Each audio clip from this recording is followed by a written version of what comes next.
Bonjour, par rapport à la dernière vidéo, donc s'intitulait Coronavirus, un rituel satanique à l'échelle mondiale, qui était une traduction en partie d'un article italien pris dans Chiesa Viva. Chiesa Viva, donc je le rappelle à l'occasion, qui avait été fondé en 1971 par Don Luigi Villa, qui était le fils spirituel de Padre Pio, donc placé auprès du cardinal Ottaviani au renseignement, c'est-à-dire au service des renseignements du Vatican. Et donc, lui est décédé donc il y a plusieurs années, et donc son mensuel existe toujours. Et ils ont fait un article très intéressant, donc il s'appelle Coronavirus, il ritual occulto di iniziazione. Donc c'est pour le numéro de janvier 2021. Et là, ils expliquent en fait, donc je fais un résumé parce que j'en ai déjà parlé, qu'il y a deux initiations, l'initiation préparatoire, la préparation, et le crime rituel, voilà. Et par rapport à ça, donc j'ai fait un parallèle avec le coronavirus. Et il explique, donc cet article explique, je fais un résumé très succinct pour rappeler ce que j'avais dit, que dans la préparation, donc le rituel préparatoire, on porte le masque en franc-maçonnerie, etc. Et donc on voit comment ça se passe aujourd'hui. D'où la question, est-ce qu'il va y avoir un rituel, un sacrifice en fait, dans le cadre donc du coronavirus. Alors, j'expliquais que les enfants dans les crimes rituels étaient préparés, parfumés, etc. Donc, on prépare à la... Enfin, je suis un peu désolé de donner des détails comme ça, mais voilà, on prépare à l'acte, au sacrifice. Et je disais que dans le satanisme, donc, des actes cannibales sont la conclusion de cette horreur. Et il en est de même avec le coronavirus. Le masque est un rituel de préparation. La quintessence pourrait en être la mise à mort rapide de la population mondiale par le vaccin. Et j'ajoutais, il est tout aussi surprenant de constater que donc ce film, un film qui avait été tourné en 1993, qui s'appelle Soleil Vert, se déroule en 2022, où il n'y a plus d'économie, l'économie est complètement, enfin elle est plus qu'à plat, quoi. C'est pire que le tiers-monde. Et ce film, tourné en 1973, se déroule en 2022. En 2022, donc ça rappelle un peu les plans du Grand Reset, où on veut couper l'électricité pour que les entreprises ne fonctionnent plus. Donc c'est Karl Schwab qui parle de ça, hein. Et j'ai découvert donc des éléments vraiment complémentaires de cette histoire, donc par rapport à Soleil Vert. C'est-à-dire que ça me permet de titrer, et vous allez voir où je vais en venir, ça me permet de titrer donc du coronavirus au cannibalisme.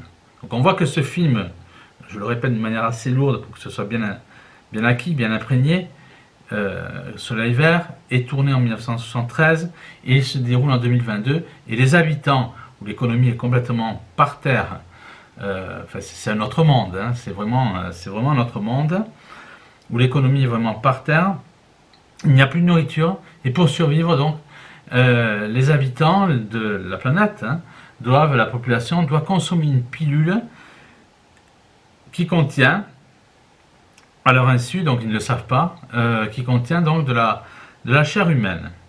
Et alors j'ai découvert des détails assez intéressants qui vont dans ce sens du coronavirus au cannibalisme. Alors j'ai appris par exemple en cherchant que Bill Gates,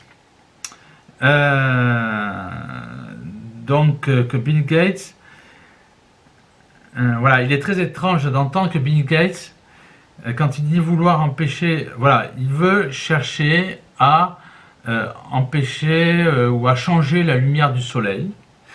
Il veut s'attaquer à la couche d'ozone, c'est-à-dire que dans le cadre du réchauffement climatique, qui est un mensonge énorme, il veut protéger la planète du réchauffement climatique en atténuant la lumière du soleil.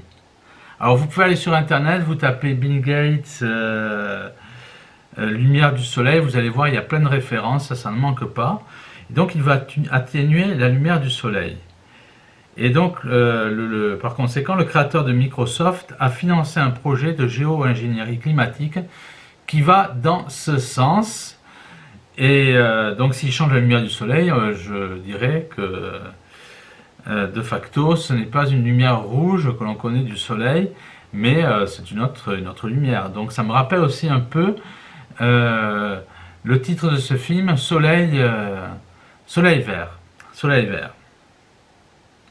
Alors ça se recoupe, hein. Je rappelle que Soleil vert donc se déroule en 2022.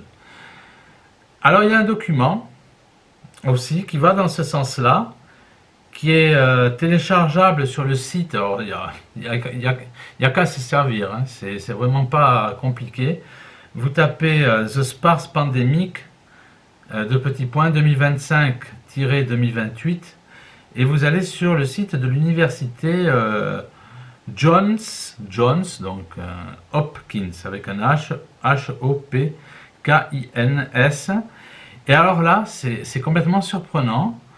Ils sont en train d'annoncer ce qui va arriver en 2025-2028. Ils ont écrit le scénario, combien il va y avoir de morts. C'est exactement comme si vous étiez en train de... Voilà, c'est pas de la divination, c'est-à-dire qu'ils sont en train d'écrire une pièce de théâtre où nous sommes effectivement les acteurs. Et SPARS, en fait, c'est la nouvelle maladie. C'est la mutation du Covid-19. Voilà, donc c'est une nouvelle... Alors il faut prendre ce dossier. Alors, ce qu'ils veulent faire de nous, ce sont des animaux, tout simplement, hein, où il va y avoir de nouvelles vaccinations, voilà. Hein, et ils prévoient le nombre... C'est pas qu'ils prévoient, ils ont déjà écrit combien il y aurait de morts, etc. En fait, c'est les annonces qu'ils vont faire à ce moment-là, parce que ça correspond à un plan. Ce qui est complètement faux.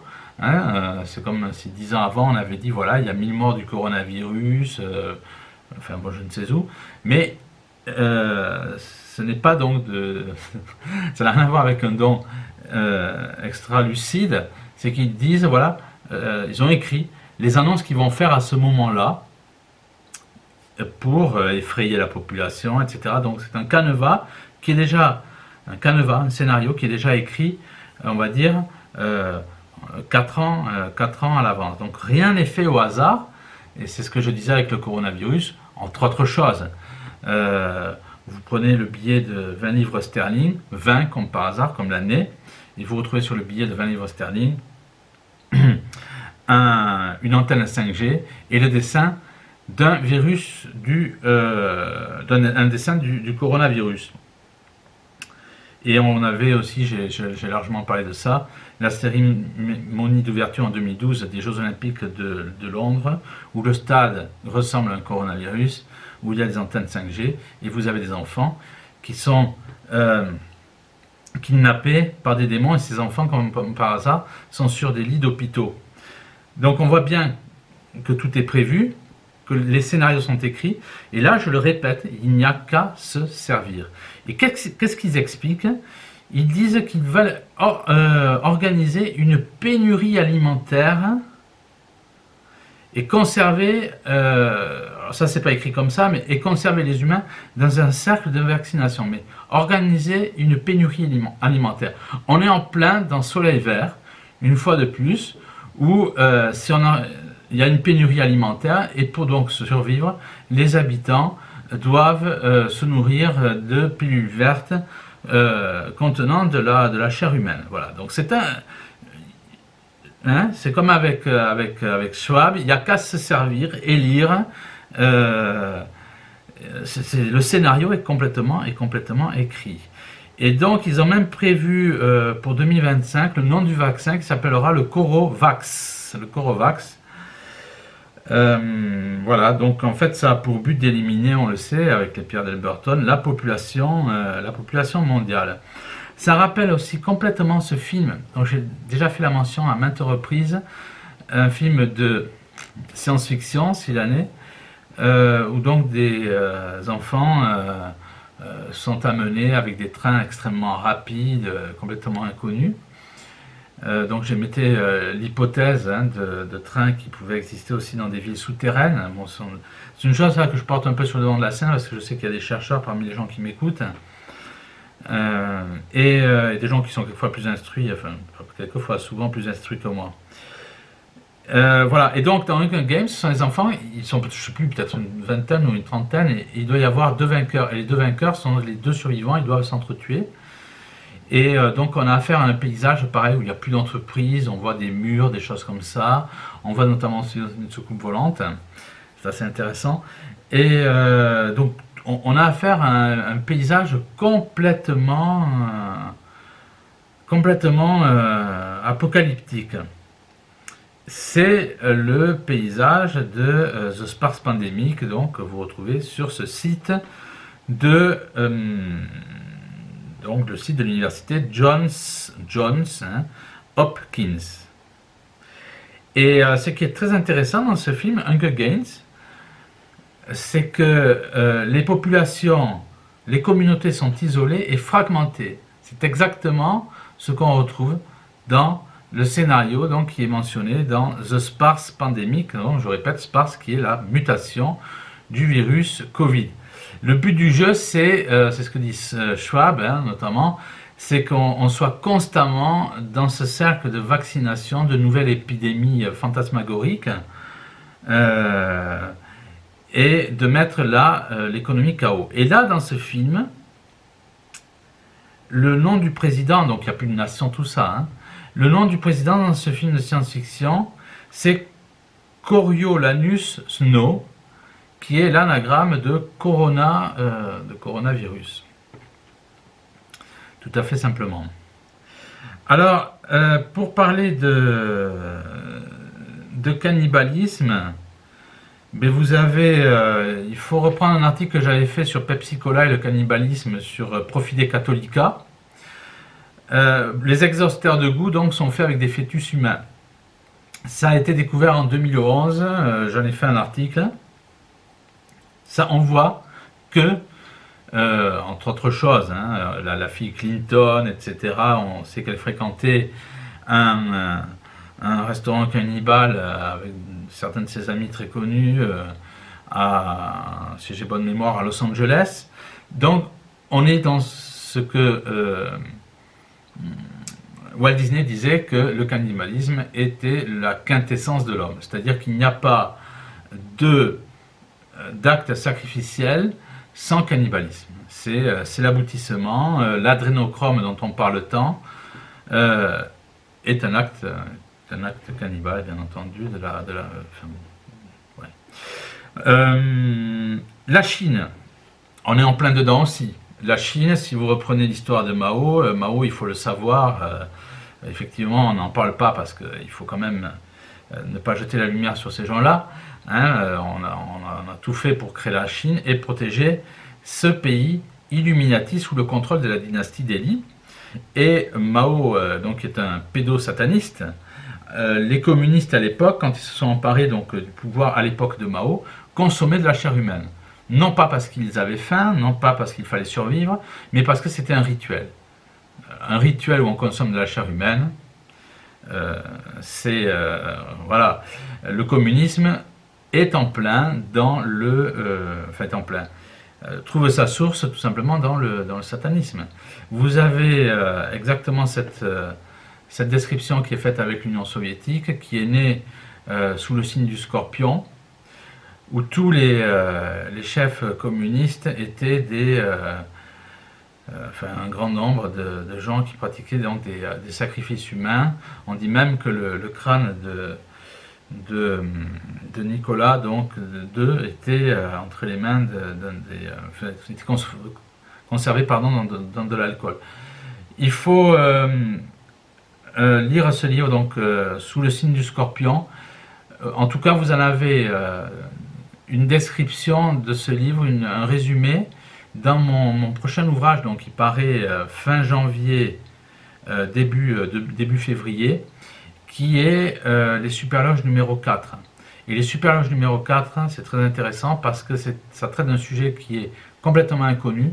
Ce sont les 36 Superloges qui sont dans le monde, donc c'est véritablement l'élite du satanisme, et c'est l'influence, ou du moins l'existence, dans la création, dans la politique de l'Union soviétique, donc des superloges. Et à propos de ça, donc, je parle, j'ai fait donc une préface où je parle du côté satanique du communisme, avec beaucoup de références, et des pratiques en fait qui sont liées au satanisme, parmi les, enfin qui sont des pratiques qui sont le propre, on va dire, des leaders communistes. On va voir que Trotsky, par exemple, se chargeait de l'exécution lui-même de condamnés, enfin de condamnés, de gens qui faisaient condamner, et même des enfants. Donc on est bien loin, là encore, comme pour Mao, de l'icône qu'on veut faire de cet homme. Et quand on en est dans des sacrifices tels, ben, en fait, le satanisme est derrière, bien entendu, et le cannibalisme n'est jamais loin. Et pour la Chine, c'est donc je décrivais, c'est un pays qui est un pays phare, c'est un pays qu'on a créé de toutes pièces, avec des nouvelles mœurs, et on remarque maintenant que pendant qu'on est obligé, nous, ou qu'on veut nous faire porter le masque, et où vous avez des gens comme Schwab, hein, qui sont des détraqués mentaux, que vous voyez avec des habits maçonniques, etc. Vous avez tout ça sur Internet, encore une fois. Pendant qu'on veut qu'on veut casser le monde de l'entreprise chez nous, eh bien, qu'est-ce qui se passe? C'est que la Chine, elle, ne porte pas le masque, il n'y a plus de virus. Et elle a un taux, par exemple, c'est ce qu'on a vu l'année dernière, elle a un taux donc de croissance économique de 6%.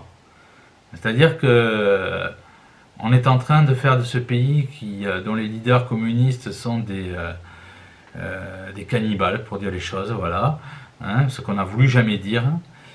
Ça existe encore aujourd'hui. On pourrait faire une étude sur le cannibalisme en Chine. C'est une population. On se tait là-dessus, bien entendu, parce qu'on ne veut rien dire. On ne veut rien dire. Et vous avez comme ça les leaders mondiaux, les hommes politiques mondiaux, dans le monde entier, pardon, qui font tout pour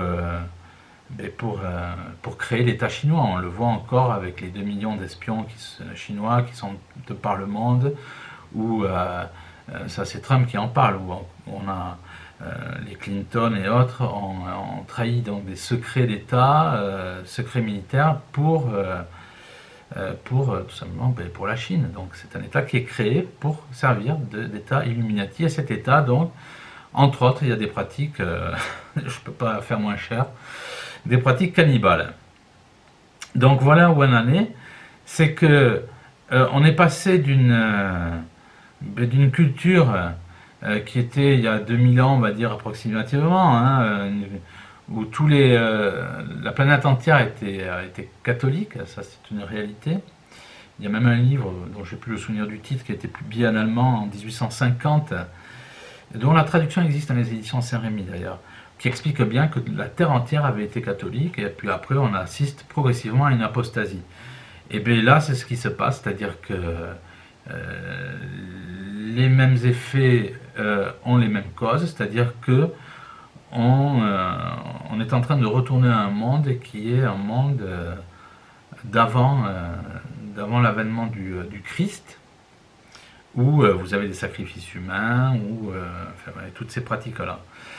Donc, ce film Soleil Vert, eh bien, c'est quand on a la lecture d'éléments donc, qui sont apportés par l'actualité, et l'actualité notamment donc, par rapport au projet de Bill Gates, par rapport à ce document qui s'appelle The Sparse Pandemic 2025-2028, ben, on est en plein dans Soleil Vert, quoi.